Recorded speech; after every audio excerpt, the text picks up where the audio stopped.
മോഹൻലാലിനെ നായകനാക്കി തരുൺ മൂർത്തി സംവിധാനം നിർവഹിച്ച ചിത്രമാണ് തുടരും. സിനിമയുടെ മേക്കിംഗും മോഹൻലാലിന്റെ പെർഫോമൻസും മികച്ചു തന്നെ നിൽക്കുന്നുവെന്ന് സിനിമ റിലീസായതു മുതൽ തന്നെ പ്രേക്ഷകർ പറയുന്നുണ്ട്. ഒപ്പം ജെയ്ക്സ് ബിജോയുടെ സംഗീതം ചിത്രത്തെ മറ്റൊരു തലത്തിലേക്ക് എത്തിക്കുന്നുവെന്നതും ശ്രദ്ധേയമാണ്. ഇപ്പോഴിതാ പുറത്തുവരുന്ന കണക്കുകൾ പ്രകാരം ആഗോളതലത്തിൽ ലൂസിഫറിനെ വീഴ്ത്തിയിരിക്കുകയാണ് തുടരും. ലൂസിഫർ 128 കോടിയാണ് നേടിയതെങ്കിൽ 150 കോടിയിലധികമാണ് തുടരും സ്വന്തമാക്കിയത്. ഇതിൽ UAE-യിൽ നിന്ന് മാത്രമായി 31.7 കോടിയാണ് ചിത്രം നേടിയിരിക്കുന്നത്. ആക്ഷൻ മൂവിയായ എമ്പുരാനിൽ നിന്ന് ഒരു ഫീൽ ഗുഡ് മൂവിയിലേക്കുള്ള കടന്നുവരവിൽ ആരാധകർ ഏറെ സംതൃപ്തരാണെന്നാണ് പുറത്തുവരുന്ന റിപ്പോർട്ടുകൾ. എമ്പുരാന് വലിയ രീതിയിലുള്ള പ്രീ റിലീസ് പബ്ലിസിറ്റി ഉണ്ടായിരുന്നെങ്കിൽ അത്രത്തോളം പ്രൊമോഷനോടെയല്ല തുടരും പ്രേക്ഷകരിലേക്ക് എത്തിയത്. ചിത്രത്തിന് വലിയ രീതിയിൽ തന്നെ ലഭിക്കുന്ന മൗത്ത് പബ്ലിസിറ്റിക്ക് പിന്നാലെ ബോക്സ് ഓഫീസിൽ ഓരോ ദിവസവും സംഭവിക്കുന്ന മാറ്റങ്ങൾ വലിയ രീതിയിൽ ചർച്ചയാകുന്നുണ്ട്. ഷൺമുഖൻ എന്ന ടാക്സി ഡ്രൈവറായാണ് മോഹൻലാൽ ചിത്രത്തിൽ വേഷമിട്ടിരിക്കുന്നത്. ലളിത എന്ന വീട്ടമ്മയായി ശോഭന എത്തിയപ്പോൾ താരത്തിന്റെ പ്രകടനവും മികച്ച അഭിപ്രായങ്ങൾ നേടുന്നുണ്ട്. 15 വർഷത്തിന് ശേഷം മോഹൻലാലും ശോഭനയും ഒരുമിച്ച് എത്തുന്നു എന്ന പ്രത്യേകതയും ചിത്രത്തിനുണ്ട്. Farhan Fazil, Maniyan Pillai Raju, Binu Pappu, Irshad Ali,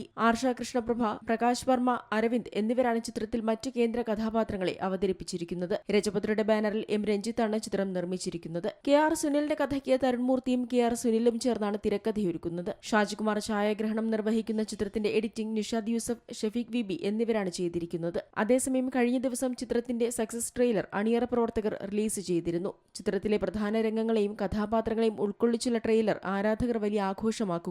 entertainment desk, Zee Malayalam news. ഏറ്റവും പുതിയ വാർത്തകളും വിശേഷങ്ങളും വിരൽ തുമ്പിലറിയാൻ സീ മലയാളം ന്യൂസ് എല്ലാ ഡിജിറ്റൽ പ്ലാറ്റ്ഫോമുകളിലും ലഭ്യം.